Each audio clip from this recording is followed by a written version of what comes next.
In this video, you'll learn the impressive story of Clara, a 60-year-old married woman and mother of 3, who had an experience that completely changed her life. During routine surgery, she suffered an unexpected reaction and was declared clinically dead. At that moment, Clara recounts being taken to an intense spiritual experience, where she met Jesus, saw heaven and hell, and received an urgent mission to warn humanity. It is an intimate, true, and deeply moving testimony about courage, faith, and liberation. An experience that cannot be ignored. Before starting, take the opportunity to subscribe to the channel and activate the bell so you don't miss new videos. Also, leave your like, it helps us continue bringing you transformative stories like this. And we want to meet you. Write in the comments from what city or country you're watching. It will be a joy to know how far this message is reaching. May this story speak to your heart. I never imagined something like this could happen to me. I'm not the type of person to make things up, nor do I usually talk about things I don't understand. But what I experienced that day during that surgery still resonates within me, as if it happened yesterday. My name is Clara. I'm 60 years old, married, a mother of 3, and I lead an ordinary life, or used to. I've always been healthy, except for the occasional ache that comes with age. Gallbladder surgery was a simple one. As usual, I entered the hospital calmly, thinking that I'd soon be home drinking coffee on my balcony. But that wasn't what happened. In the operating room, my body had an unexpected allergic reaction to the anesthesia. My heart stopped. What the doctors called anaphylactic shock, I was only able to truly understand when I saw myself outside my body. I can't really explain how it happened. In an instant, I was lying on the stretcher with doctors and nurses around me. The next moment, I was floating as if I was somewhere above the ceiling, looking down on everything. I saw my body, the wires, the beeping machines, the doctors trying to revive me. But what struck me most was the silence, a silence so profound that it seemed alive, as if it were embracing me. I felt no fear, none at all. On the contrary, there was a peace so great, so unusual, that even today I find it hard to put into words. My thoughts were clear, and I knew with a strange certainty that my body was dead, but that I, the part that was truly me, was still alive. And that was when it all really began. The light began to change around me. At first, everything was white, like a bright, soft fog, not dazzling, but enveloping. Little by little, that light opened up a path to a place I can't compare to anything I've seen here on earth. I saw myself walking, even though I didn't have feet in the physical sense. It was as if I moved only by thought, and each step took me to a more alive environment, more full of presence. Yes, that's it. It wasn't just beautiful, it was full of presence. Something or someone was watching me. But it wasn't surveillance, it was as if I were completely exposed to a love so pure, so true, that it made me want to cry. And I cried tears that weren't physical, but that I felt. I knew I was standing before something sacred, greater than any human understanding. And then, as if emerging from that light, he appeared. There was no doubt within me. It was Jesus, not as we see him in paintings or movies, but I knew. It was him. His eyes pierced me. There was no judgment, only a love that completely disarmed me. I felt shame, I felt longing, I felt a pain for having spent so many years away from him. He didn't say, "I condemn you," nor did he need to. His very gaze said it all. I was with you the whole time, and you didn't see me. I fell to my knees. Or rather, something within me bowed, as if my soul knew there was no safer place than there, prostrate before him. And in that meaningful silence, he extended his hand. When he touched me, I saw scenes from my life flash by at a strange speed. It wasn't like a movie. It was as if every choice, every word, every moment I strayed from God out of pride or distraction were playing over again. I saw myself with a clarity like never before. And for the first time in decades, I wanted to return not to my body, but to him. I don't know how long I stood there before him. In that place, Time doesn't work the way it does here. It could have been seconds or an eternity, but everything I needed was in that moment. I felt I could dissolve into that love, that I would never need anything again. But then Jesus looked at me with an expression that was both firm and full of compassion. He didn't need words for me to understand. It wasn't time yet. And before I could protest or beg to stay, he began to show me something. The atmosphere around me changed. The light was giving way to something dark, dense, heavy. I felt the difference as if the very air had been invaded by anguish. He held my hand, and yet I trembled inside, because what I saw next will never leave my mind. It was as if we were above a big city, but that city wasn't made of normal buildings, it was distorted and gloomy. People walked like zombies, trapped in invisible chains. There was music, there were lights, but everything sounded fake, like a grotesque copy of true joy. And in the center was a figure, a man. He stood on a stage, smiling, charismatic. The faces of the crowd looked up to him as if he were a savior. He spoke of peace, of unity, of a new time for humanity. And every word seemed to seduce, envelop, sing, but I saw beyond. It was as if Jesus allowed me to see what ordinary eyes couldn't. There was darkness behind that smile. It was like looking into a mirror with makeup where the reflection seemed beautiful, but something inside me screamed that there was hidden rot. I saw alliances being signed. I saw world leaders kneeling before him. I saw the temple being rebuilt in Jerusalem and everyone celebrating. But I wept because I knew this was not a victory. It was the beginning of the greatest spiritual deception the earth has ever seen. As I watched all this, my heart ached as if it were being squeezed. That man, the one everyone called leader, savior, hope, was not who he seemed. The brightness in his eyes was empty. I looked into his eyes and didn't see a soul. It was as if something lived there that only pretended to be human. Jesus remained silent by my side, but I felt myself strengthened by his presence alone. Then I saw familiar people there in the midst of the crowd, familiar faces, good people, but completely enchanted as if hypnotized, smiling, applauding, repeating beautiful words, but spiritually blind. Some even wore crosses around their necks, speaking in the name of God, but not realizing they were facing deception.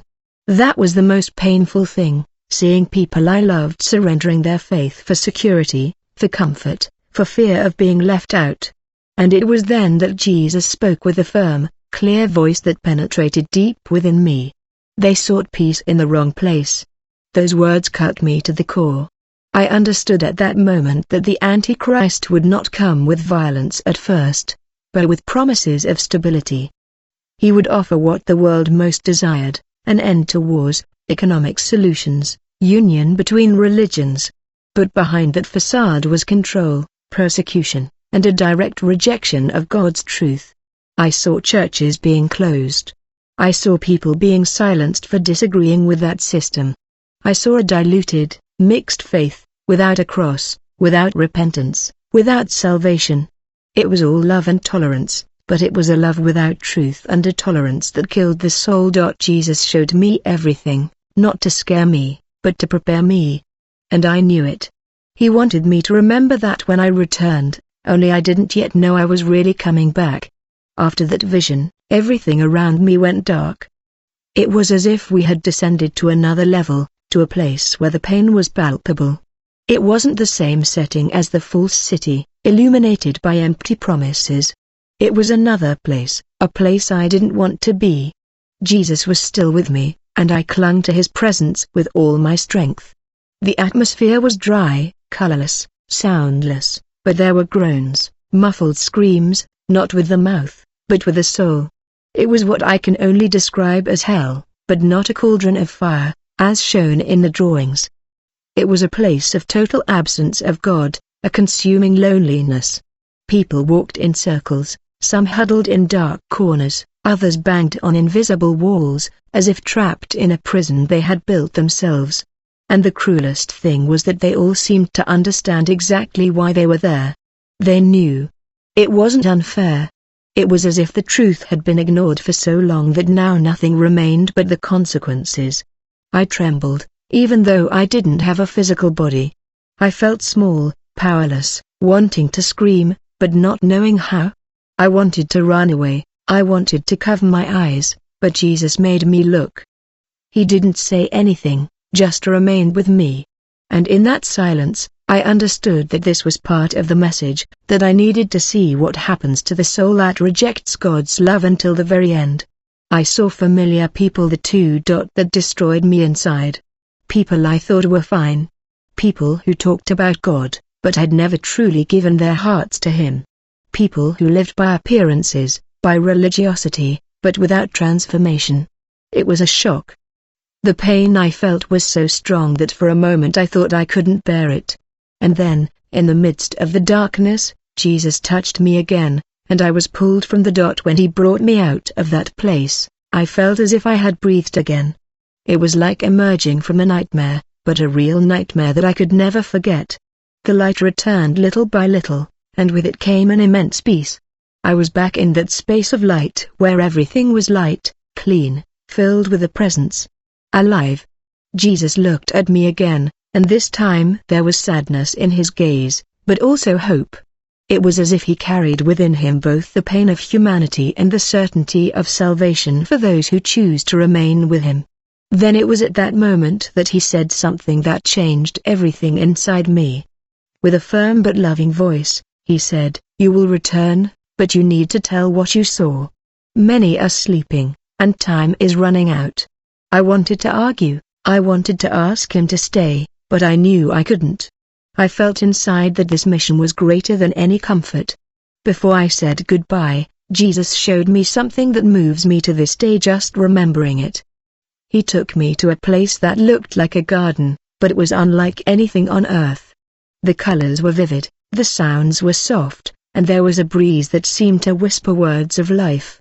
There I saw children running and smiling, and I saw people who seemed to be in complete communion with one another. There was no judgment, shame, or fear. It was a pure environment of true love. It was heaven, but not like a distant place. It was as if it were the home we have always missed, even without knowing it. Jesus showed me that such a place exists, that it is ready, but that many are choosing the opposite path by ignoring the true. I cried non-stop and asked from the bottom of my soul, "Help me accomplish this, help me remember everything." And then, with a gentle gesture, He touched my chest and everything faded. I woke with a start. My eyes suddenly opened, as if the air was rushing back into my lungs. There were people around me, nurses, doctors, my daughter crying in a corner of the room. They looked at me as if they were witnessing a miracle, and perhaps they were.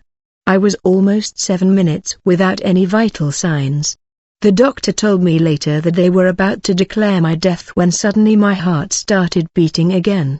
I remember looking at the white ceiling of the hospital, still confused, still with my heart racing, and only being able to say one thing. I saw Jesus. My voice came out weak, almost a whisper, but inside me everything was screaming. He had returned, not because I wanted it, but because He commanded me to. And now, with my body weak and my soul was on fire, and I needed to understand how to fulfill the mission He had given me.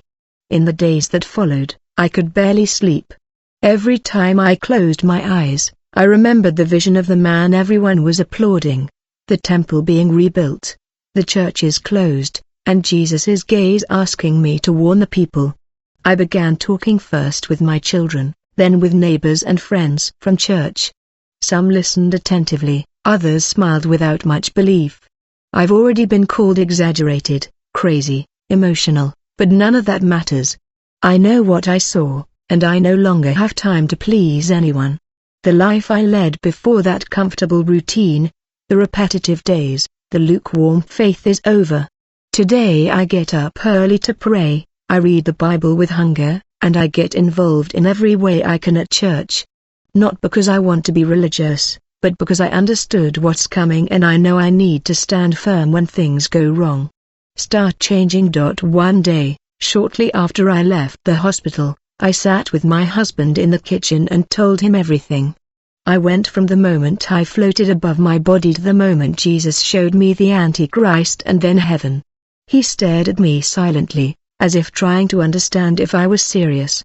I remember his coffee cup stopped halfway to his mouth, and when I finished telling the story, he lowered his head and began to cry. It was the first time I saw my husband broken like that. He was skeptical, quiet, a man of few words. But that day he looked at me with watery eyes and said, "Clara, if you saw all that and came back, it's because God still has something great to do through you." That gave me a strength I didn't know I had. I understood that, even without understanding everything, he believed me. And more than that, he believed in what God was doing. From then on, things began to change in our house. Before, we prayed occasionally, almost out of habit. Now we truly pray, together, hand in hand. The Bible is no longer a dusty book on the shelf. It is open on the table with marks, notes, dried tears on the pages. And I began to see people differently. When I'm on the street and see someone lost in their cell phone, laughing out loud, buying things, running around, I think, how many of you are ready for what's coming? It's not judgment, it's pain. The pain of seeing so many people spiritually asleep, thinking that life is just this. And I fight every day against the fear of seeming crazy, because what I have to say isn't pretty or popular, but it's true. And if I don't tell it, who will? One of the most difficult moments was when I shared my experience with a prayer group I'd been attending for years. I thought I'd find support there, that people would understand the urgency of what I had to say. But that wasn't the case. When I told people about the charismatic leader, about the temple, about the persecution of those who remained steadfast in the faith, some people looked away, others shook their heads as if they were listening to a crazy theory from the internet. One woman even laughed and said it was just my head because of the strong anesthesia. It hurt. I returned home that day with my eyes clouded with disappointment. But when I entered my room, I closed the door and bent my knees. I felt his presence again, not as before in the vision, but in a more discreet way, like a breeze that passes and calms everything. And in that silence, I understood, Jesus didn't send me to please anyone, he sent me to warn. Since then, I've learned to obey, even when no one understands me. It's difficult. Yes, sometimes I feel alone carrying something too heavy. But soon I remember those images, the empty gaze of that man, the enchanted crowd, the unlit churches, and I know I must continue. One day I received a message from a young woman who heard my testimony at a church meeting. She said she was about to abandon the faith, thinking God had gone silent, but after listening to me, something inside her was reawakened. I cried reading that because I realized that even if just one person awakens, it's still worth it. I'm not trying to be a preacher or become a topic of conversation. I just want to fulfill what has been entrusted to me. And if my story touches someone, just one soul, then I didn't come back in vain. Sometimes people ask me what it was like to see Jesus, and I always say there are no human words that can explain it. It wasn't just the face or the physical presence, it was the gaze. That gaze pierced me. It was as if he saw me completely, the mistakes, the fears, the things I hid, even from myself. And yet there was no condemnation, there was love, a love that baffled me, that broke me inside and rebuilt me in the same instant. After that experience, it became impossible to live the same way. You can no longer ignore the spiritual. You can't pretend everything is fine while your soul is far from God. I perceive it in people, in their empty conversations, in their tired eyes, in the rush they have. And everything inside me wants to scream, "Wake up, there's still time." But most don't want to listen. They're too busy with him. Now people ask me if I'm afraid, and I'd be lying if I said no. Yes, I am. Afraid of not being able to fulfill everything that was shown to me. Afraid of faltering when persecution tightens. Because it will. It's already beginning. People mock faith, reject any kind of absolute truth, and want a generic, comfortable, tailor-made spirituality. But truly following Jesus costs, It costs reputation, friendships, stability. And I know even more difficult times will come. I saw it with my own eyes, but at the same time, I know I am not alone. I know He is with me, and every time fear tries to paralyze me, I remember the light, that garden, His voice telling me I had to return, and that gives me the courage to continue. There was one night in particular that I will never forget. I was alone in the living room with my Bible open to the book of Revelation. I saw it outside, and the sound of water hitting the window made me even more thoughtful. I began to read slowly, verse by verse, and suddenly I felt that presence again. It wasn't a vision, it wasn't physical, but it was strong, as if Jesus were there silently beside me. And I began to cry, not out of sadness, but out of a deep sense of repentance and reverence. I realized how many times I wasted time on useless things, how many times I neglected prayer, treated faith as an accessory and God's presence is optional. I stayed kneeling on the cold living room floor, asking forgiveness for everything. And in the midst of that crying, I felt something inside me that said, there is still time. That lifted me up, washed me clean. After that night, I began to speak to God out loud, no longer as someone repeating memorized words, but as a daughter who finally understood that her father was always listening. I began to walk down the street and pray for strangers. Sometimes I walk by a house and feel a weight, so I pray silently for that family. Other times I'm at the supermarket and find myself asking God to reach the heart of the girl at the checkout. This has become a part of me. I can't explain it. It's as if, after that experience, I was connected to something invisible, but more real than anything you can touch. And even when routine tries to swallow me up again, even when discouragement sets in, I remember where I was. I remember what I saw. And I know that nothing else in this world is worth it if it's far from God. One thing that changed completely was the way I view suffering. Before, I avoided thinking about it. When something went wrong, I just wanted it to end quickly. But after what I experienced, I began to see it differently. Suffering is sometimes the only way God finds to awaken someone. I'm not saying He causes pain, but I know He uses it. I myself only awakened spiritually when I was on the verge of death. If that allergic reaction hadn't happened, perhaps I would still be living a lukewarm, empty faith, based on traditions and not on relationship. Today, when someone tells me they're facing a struggle, I no longer try to give prefabricated answers. I listen, I pray, and if I feel free, I share what I experienced, not to aggrandize myself, but to say, God still speaks. God still shows up, and He's still calling because time is running out, and it's no longer time to playing with eternity. A few days ago, a friend told me that everything I've experienced seems like something out of a movie. I understand what she meant. It's hard to believe that someone could see Jesus, see heaven and hell, and come back to tell about it, but I don't need everyone to believe me. I just need to be faithful to what has been entrusted to me. And that's why I wrote this story, so that even if I'm no longer here tomorrow, this message will continue. Maybe you're reading this with a heavy heart, with doubts, with fear. Maybe you don't even know where to begin, but I tell you with all the certainty I have inside me. Jesus is real. What I saw, what I felt, what I experienced. None of it was a fabrication. And if He brought me back, it was to reach you too. You're not reading this by chance. After I came back to life, some people started looking at me differently, not with contempt, but with that look of someone trying to understand if you've become a fanatic or if you really saw something no one else saw. I don't judge them. Maybe I would react the same way if I were in their place. What I experienced escapes human logic. But you can't pretend it didn't happen. You can't go back to your old life as if nothing had been revealed.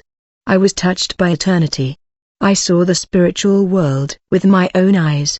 And when you go through something like that, it can't be put into simple words. That's why, even knowing that not everyone will believe me, I keep speaking out, because I know someone, somewhere, will understand. They will feel their heart beat differently, as if something inside them is telling them, this is true. And that person will kneel, pray, and come back. It's for them that I won't be silent. There was a moment, months after what happened, when I began to doubt, not the experience itself, but my ability to continue. I felt weak. It was an ordinary day, nothing special. But my heart was heavy. I began to question if I was doing enough, if I was truly fulfilling what Jesus asked of me. It was then that a woman from the church, unaware of anything, approached me at the end of the service, took my hand, and said, "God is sending me to tell you that He is watching, that you did not come back in vain." I cried right there, hugging her, unable to say a word. It was as if God was reminding me, I am with you. And that was the strength I needed to continue. Because even when the whole world seems to see no point, God always sends a sign to say that He is there, standing by our side. Many people think these experiences are only for special people or chosen people. I am neither. I am an ordinary woman. With mistakes, failures, good days and bad days. I did nothing to deserve that, and perhaps that's exactly why God allowed me to live what I lived, to show that He reaches out to ordinary people, people who grew up hearing about the faith but gradually drifted away. People who got lost in the hustle and bustle of everyday life, in the search for comfort, stability, a quiet life. But deep down, what we need most is to return to the source. And the source is God, His presence. There is no true peace outside of that. I learned this in the most intense way imaginable. By dying and returning. To this day, I don't know. Explicar porque fui elegida para ver lo que vi. No enchendo todos los títulos ni todas las visiones. I don't have all the answers. Sometimes I still wake up in the middle of the night wondering if it was real, but then I remember His voice, the light, the touch, and everything inside me aligns again. I don't need to understand everything, I just need to obey.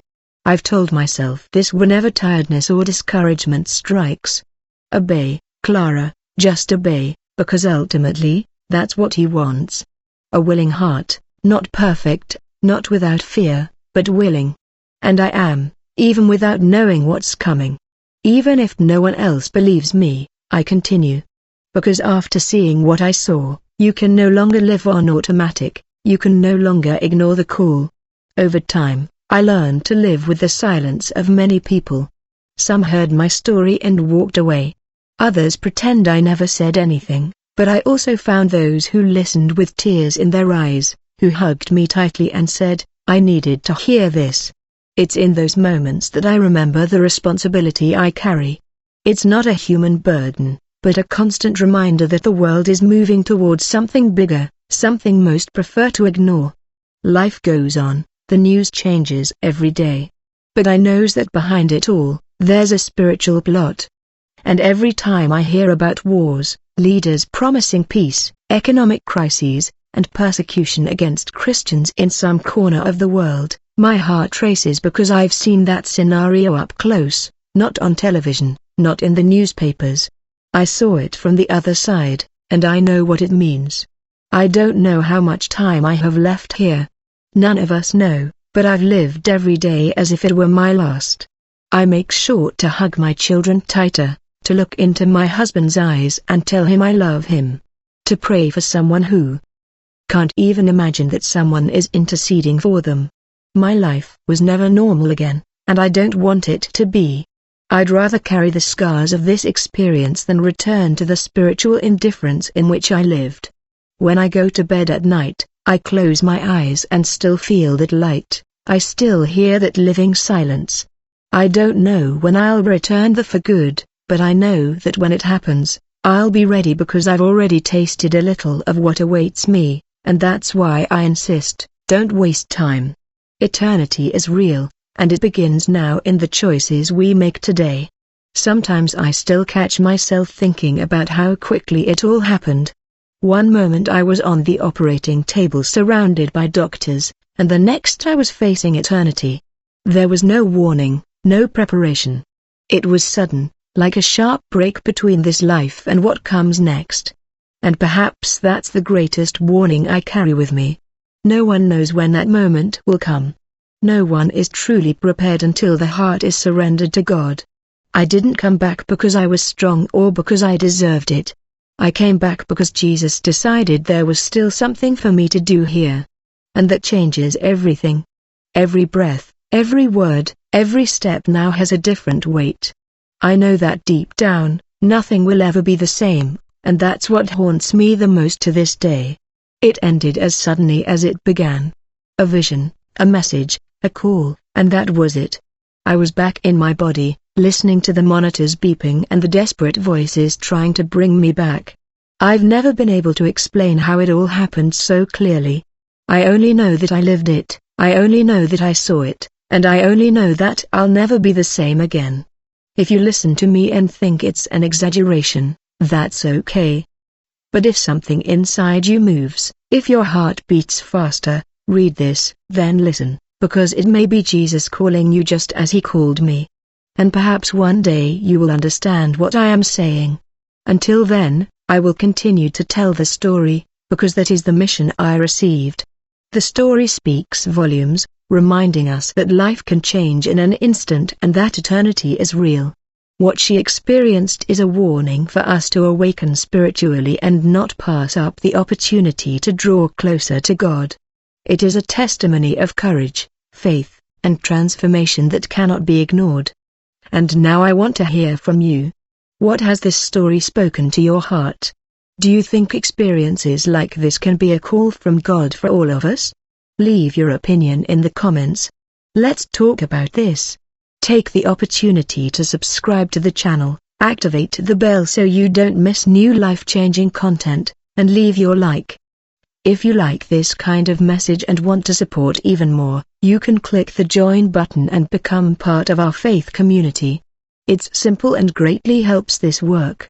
Stay with us here and watch the next recommended video, which will soon appear on the screen.